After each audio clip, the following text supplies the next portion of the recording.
In the newsroom. Yeah, it's time for The World This Week. 7 days, 4 Paris-based correspondents, 1 hour with us. Stephen Erlinger of the New York Times. Welcome, sir. Also with us, journalist and documentary filmmaker Michael Kirtley. Welcome back. Welcome back as well to Ulrike Kolterman, whose next book is on nuclear power. And with us, France 24 senior correspondent Mathieu Mabin will be showing off your work a little bit later on. The World This Week, where you can always weigh in on the conversation on Facebook and also on Twitter. You can find us at François F24. It's game on for the race to the White House. Mitt Romney's pick for running mate, giving new zest to a campaign that's been going on since forever. Now it's coming to a head, though.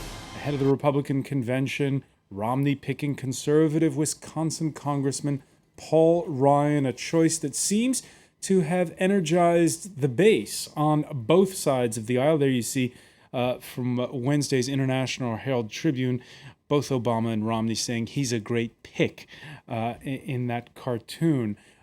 Stephen Erlinger, what's interesting about this campaign is we're coming up to the convention. The election's November 6th, and it seems as though a lot of voters have already made up their minds.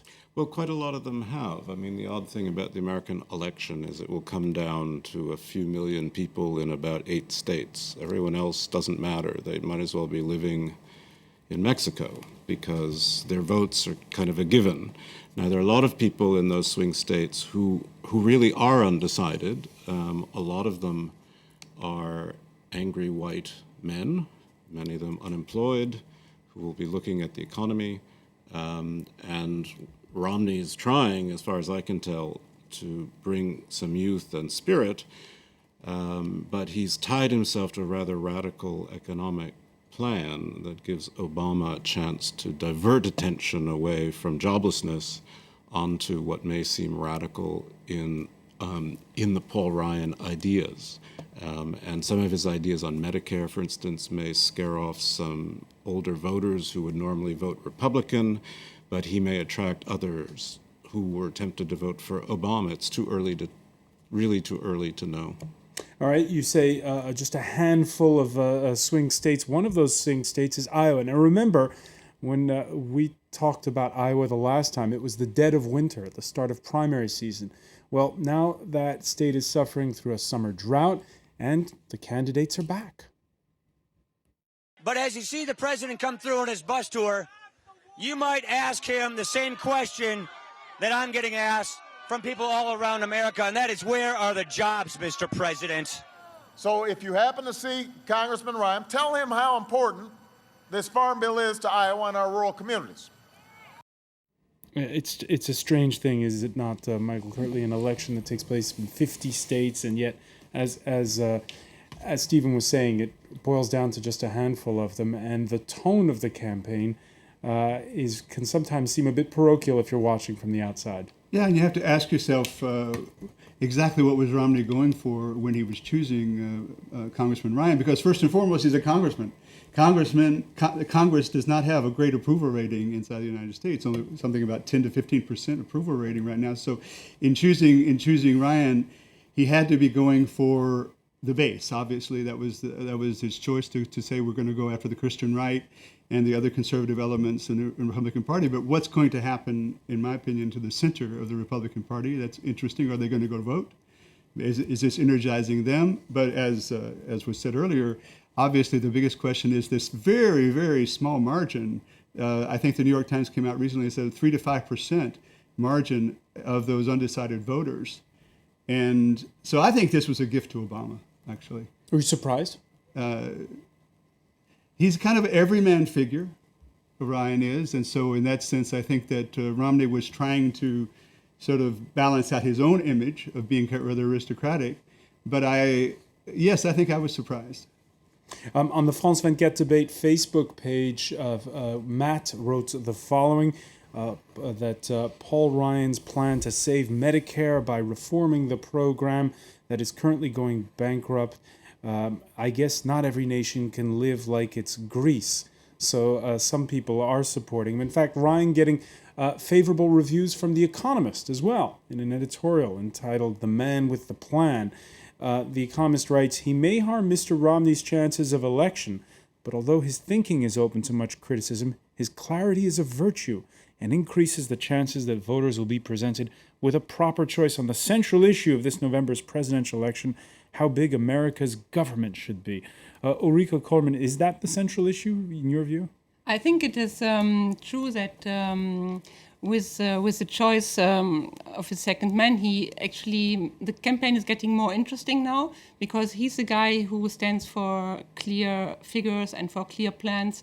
And so what he said about budget and Medicare, I think now the campaign is getting more substantial. So in this point, it's true that it was a good choice for both sides because the Obama side has a clear target, and the Republicans have someone who stands for a very clear concept, and he's a very bold reformer. So he will animate the debate more than it has been so long. It'll be more interesting. And let me ask you the same question I asked to Michael. Were you surprised by this? I was surprised. I was surprised because Ryan is he's a nice guy, but his plans have been so polarizing that it makes him seem more important than Romney.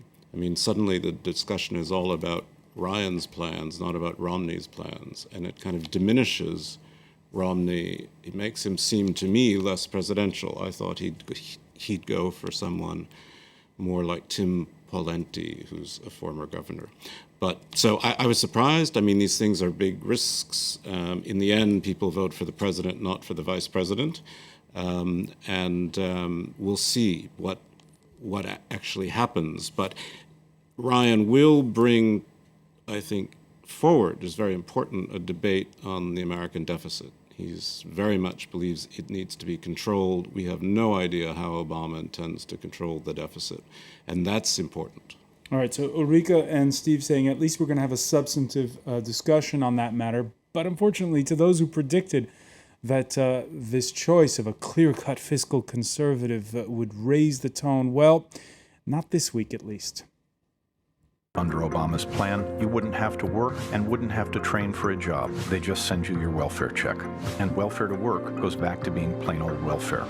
Mitt Romney will restore the work requirement because it works.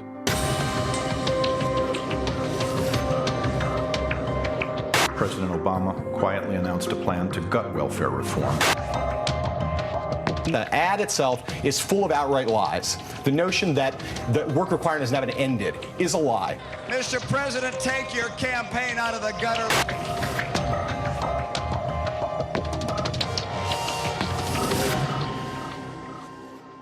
Mathieu Mabad, you wish that here in France we had political ads like they have in the US running ad nauseatum? I believe French people are not very aware of Mr. Romney program.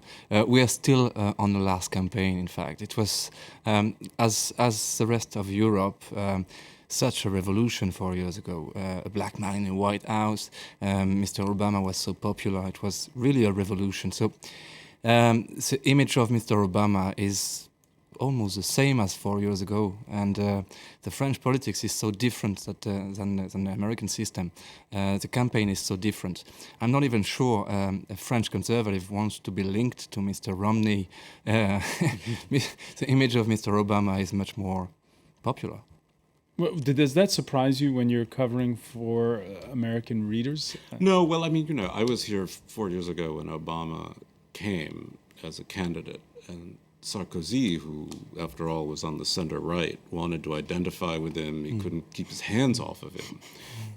It was extraordinary, and I think it embarrassed Obama. That was part of the difficulty of their relationship in the beginning. No, I mean, there's something about Obama that seems to appeal to a European sense of, racial mixing, opportunity, the dream of America. The fact that America's changed and that there's this incredibly strong right wing in the Republican Party, and we're still talking about abortion and the death penalty and things like that, Europeans don't really want to hear about this. It embarrasses them, I think. All right. I think in America right now, I think the selection of Ryan kind of indicates that Romney is a little bit nervous about the elections. at this point. And this campaign, this negative campaigning, is kind of symptomatic of that, because there's a theory that says that it's basically built to encourage people, to discourage people from going to the polls. Basically, that people get so worn out with negative campaigning that they just tune out politics, which would be to the benefit of Romney. So, picking up on the enthusiasm that Mathieu was talking about a moment ago, do you think that it'll be a very different election in terms of the turnout and that sort? It's hard to predict. Certainly, there's not going to be the enthusiasm for Obama that there was 4 years ago. It's kind of hard. It would be kind of hard to replicate that. But I think that, and there's no real enthusiasm for Romney. The only enthusiasm that I see out there is an anti-Obama enthusiasm at this particular point. So, in my opinion, it's going to be a very, very close, a very divided election. Very divided election. One issue that's come up a little bit, and there isn't much talk of foreign policy, is Syria. Stephen Erlinger, any chance of a U.S.-led intervention in Syria between now and Election Day? I think almost none, unless suddenly biological and chemical weapons look like they're falling in the hands of Al-Qaeda. Then I can see an intervention of some kind. I mean, I expect a no-fly zone to come pretty soon. I mean, the Syrian rebels, let's call them rebels, are divided, but they are beginning to create a kind of zone of their own territory which allows resupply. And I think, as the French Foreign Minister today said on the border of Turkey, it's time for the regime to be smashed. And I think that's getting more of a sense. But direct American involvement before the election, I think, almost impossible. So hang on, a no-fly zone, but so not necessarily run by the Americans. Right. I mean, Mathieu Mabin, I think if you want to watch the situation in Syria, the main trap would be to compare the situation to Libya. It would be a big mistake. The situation is so different. Syria is definitely not Libya. A no-fly zone over Syria is much more complicated than in Libya. The Syrian Air Force is definitely not the same, and the neighbors are definitely not the same.